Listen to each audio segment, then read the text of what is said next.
Good morning, children. Please all stand for our prayer. They please lead the prayer.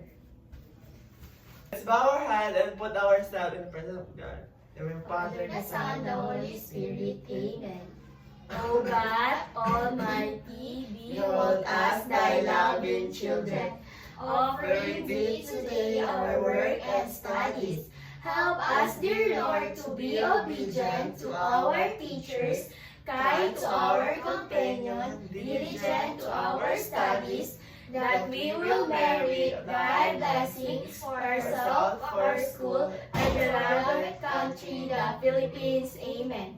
The Father, the Son, the Holy Spirit. Amen. Good morning, children. Good morning, teacher. I am Teacher J. Marie Villanueva, but you can call me Teacher J. Marie. Before you sit, please pick up the pieces of papers under your chairs and arrange your chairs. You teacher. Now I will check your attendance. If I call your name, please tell your favorite animals. Now, Dave, Cat! Kyla, Dog. Micaela. Rabbit! Okay, I am happy because you're all present. Now, what will you do if I am here talking in front or discussing our lesson? Teacher, me! Yes, Dave. Stay quiet and listen when someone's talking. Very good. Stay quiet and listen what teacher is discussing in front. And what should you do if you want to ask question or talk? Yes, Sure. Micaela? Raise your hand before you talk. Very good. Raise your hand before you talk so that I can recognize you. And for our last rules is, yes, Dave. Respect your classmates and teacher. Very good. It is important to respect your classmate and of course, me. Now, what you will see in this picture? Teacher. Yes, teacher. Kyla? There are different kinds of animals. Yes, there are different types of animals. What else, Dave? Our group teacher 1 and 2, 3. Very good. Now, there are 3 groups. So, I will group you into 3. From this row to rows until in this row will be the group 1. From Dave to Anna will become a group 2. And from Kyla to Micaela will be the group 3. Where are the group 1? Teacher. Teacher here. Yes, you will present as a grasshopper group. Where is the group 2? Teacher here. Yes, you will represent as the bird group. And where are the group 3? Teacher here. Yes, you will represent as a frog group, frog. And all you have to do is to participate and listen what I am talking in front so that you can answer my questions. Now, before we proceed, I will tell you a story. All you have to do is to listen carefully because after that, I will ask you some questions. Now I will read it. The Forest Friend. The title of our story is The Forest Friend. In a big green forest, Kami the chameleons climb a tree to play. Suddenly, a bird came looking for food. Kami quickly changed her colors to look like a leaves and stay very still. The bird flew away because it couldn't see her. Now, class, who are mentioned in the story? Teacher. Yes, Kyla? In the story, mention the Kami the chameleon, Benny the bird, and Holly the bear. Very good. What group are you, Kyla? Group 2, teacher. Now, based on our story, what do you think our lesson for today? Teacher, teacher. Yes, The different kind of animals. Okay, what else? Kyla? Teacher, the use of animal. Yes, very good. All of your answers are connected to our topic. Our topic for today is the camouflage, migration, and hibernation. Now, are you ready to learn about camouflage, migration, and hibernation, children? Yes, teacher. Now, let's learn what is camouflage. Last meeting, Teacher Kyla already discussed the camouflage, migration, and hibernation. But today, we will going to learn more about it. Now, let's read it together. Camouflage is a survival adaptation that allows animals to blend into their surroundings, either to avoid predators or to catch prey without being seen. Yes, camouflage is a survival adaptation that allows animals to blend into their surroundings. Here are the example. The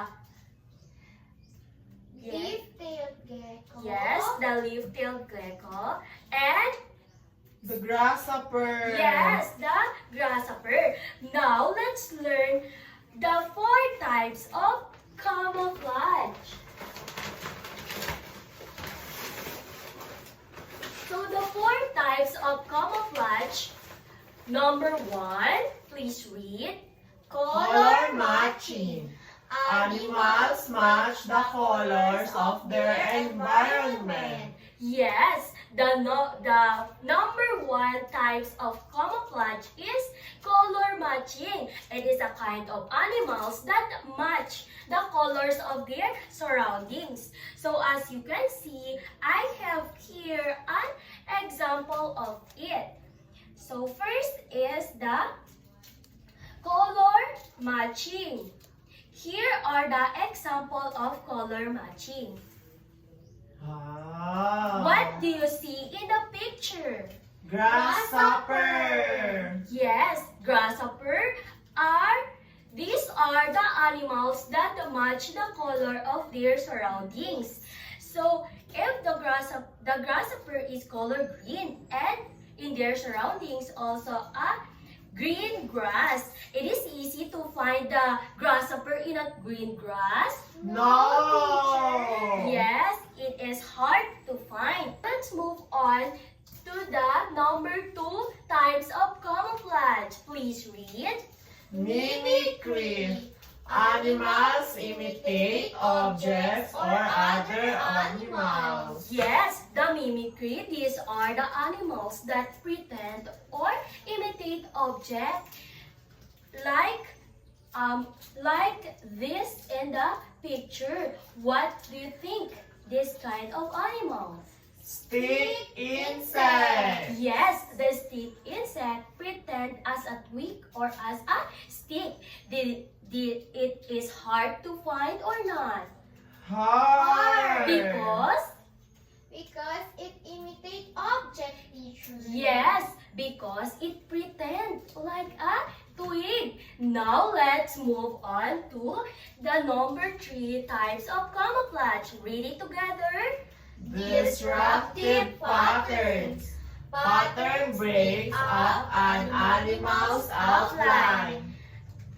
Okay, the descriptive patterns. These are the break up an animal's outline. Here are the example of descriptive pattern. Now, what animals is in the picture? Teacher, Yes, it's a zebra. yes, it is a zebra. What do you observe in the zebra's color? It has pattern, teacher. Yes, it is a pattern and it is under the descriptive pattern types of camouflage. Now let's move on to active number 4, the active camouflage. Read it together. Active camouflage. Animals change color or texture. Now, the active camouflage, it is the animals that change color or texture. Here are the example of active camouflage. What do you see in the picture? It's, I think, Lizard, teacher. teacher, chameleon. Yes, it is a chameleon. So chameleon, this kind of animals that change colors by their environment. It's changed into different colors. Now, can you tell me what are the 4 types of camouflage? Yes, Kyla, give one. The color matching. Very good. They give 2. Mimicry and destructive pattern. Good job. Now, Micaela, give one example of camouflage. Active camouflage feature. Very good. What group is Kyla? Group 3, teacher. Group 3. What group are you, they? One, teacher. Micaela, what group are you? Group 2, teacher. Okay, now let's learn about migration. Everybody read. Migration is the seasonal movement of animals to escape harsh conditions, find food, or reproduce. Yes, earlier Teacher Kyla discussed it. It is that migration, it is the seasonal movement of animals to escape the harsh weather conditions and to find food or reproduce. Now, there are also 4 types of migration. Number 1, types of migration, please read. Seasonal migration. Animals move with the seasons. Yes, the seasonal migration are the animals that move with the season. Like here, it is the birds.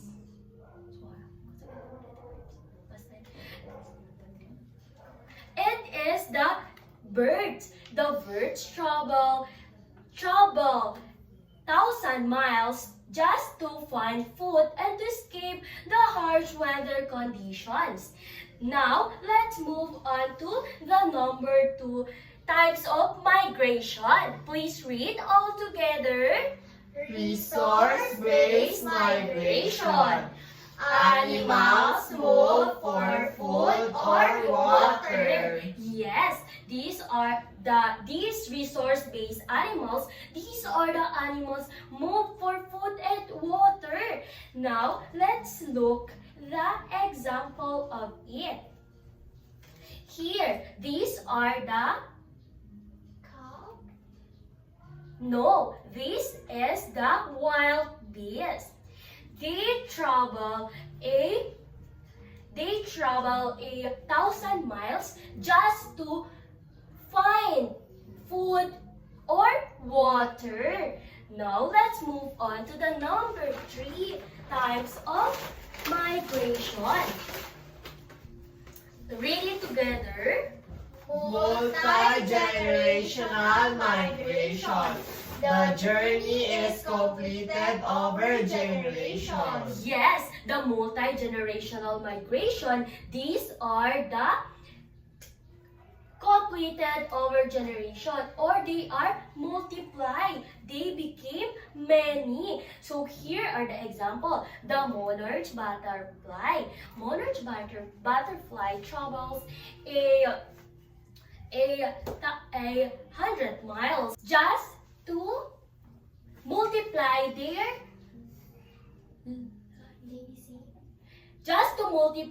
their deceived animals. Now let's move on to number 4, the vertical migration. Read it together.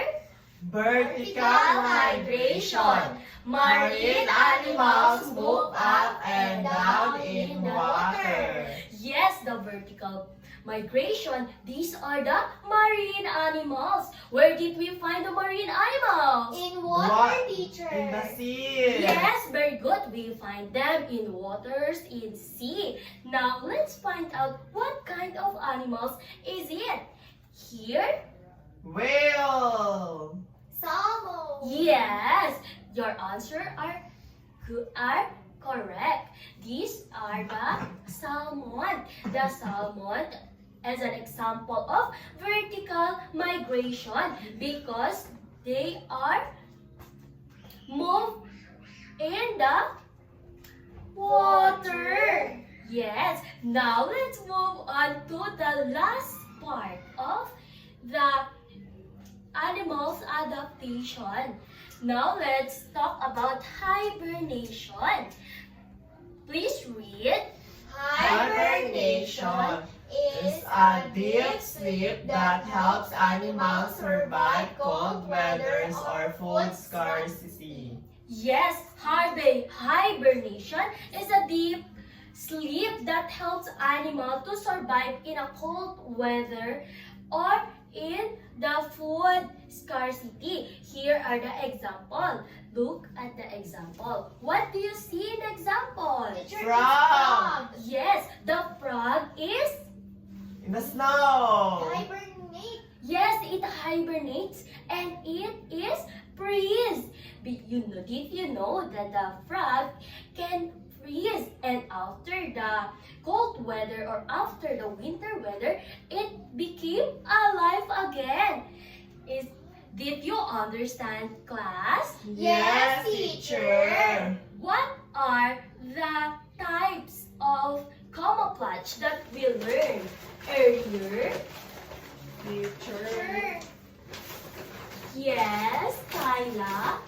The color matching active camouflage, teacher. Very good. It is the type of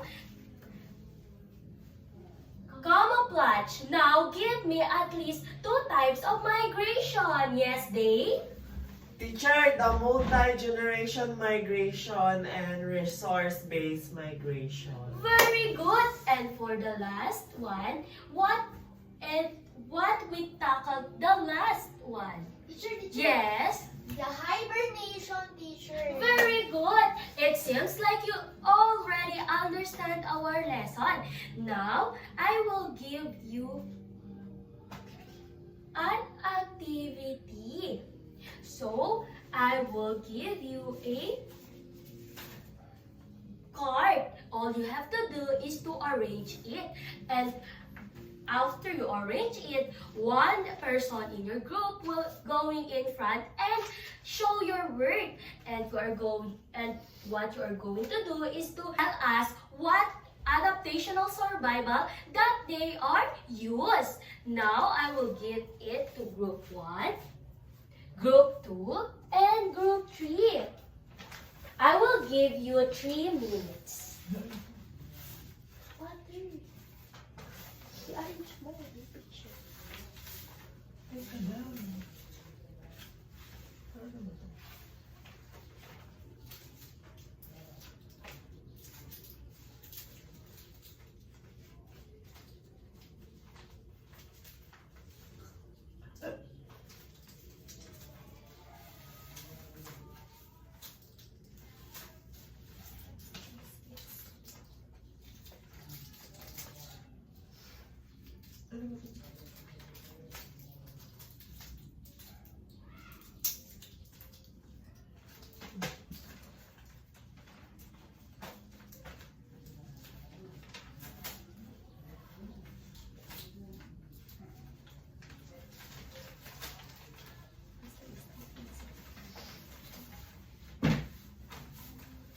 Are you done?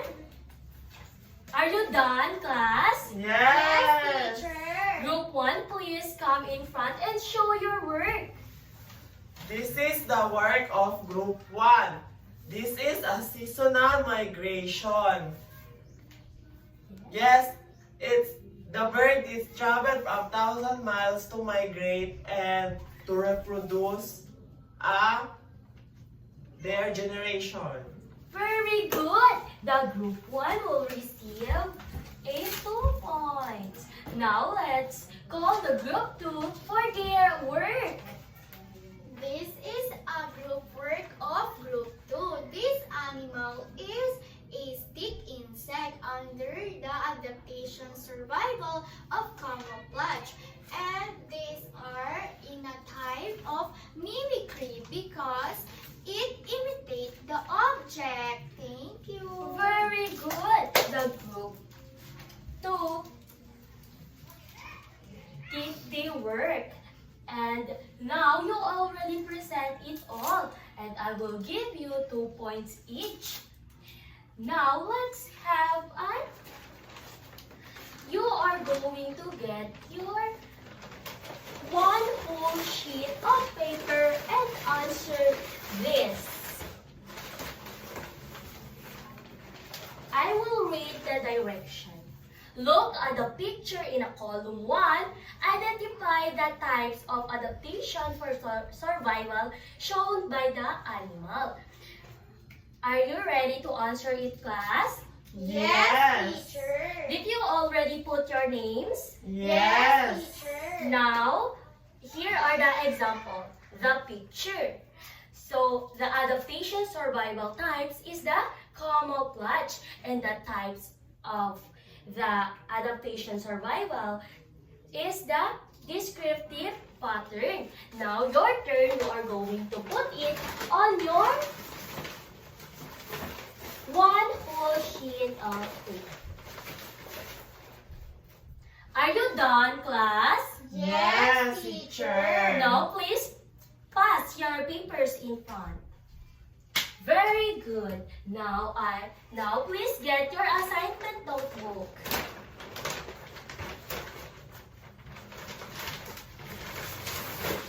Your assignment, you are going to draw and label the survival strategies of animals. Here are the instructions. Take a sheet of paper, divide into 3 sections, label them, then draw 1 animal that represents that survival strategy. Write 1 to 2 sentences explaining how animals survive. Here is the example. Example, your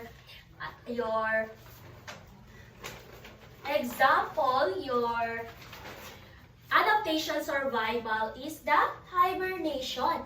Then here is your drawing. Put your drawing and then how animals survive. Bears sleep in winter to save energy. Did you understand it, class? Yes. Teacher. Your assignment will be passed on Tuesday. Okay? Yes, teacher. Now, before we end our class, let's count how many points did the group get. For group 1, let's count it together. 1, 2, 3, 4, 5. Give them a 5 clap. 1, 2, 3, 4, 5. Now for group 2. 1, 2, 3, 4, 5, 6. Very good. Let's give them a 6 clap. 1, 2, 3, 4, 5, 6. For group 3, let's count it together. 1, 2, 3, 4, 5, 6. Very good. Let's give them a 6 clap. 1, 2, 3, 4, 5, 6. Now, the winner is the group 2 and group 3. Please all stand. Goodbye, class. Goodbye, teacher. Arrange your chairs. Bye, class. Bye.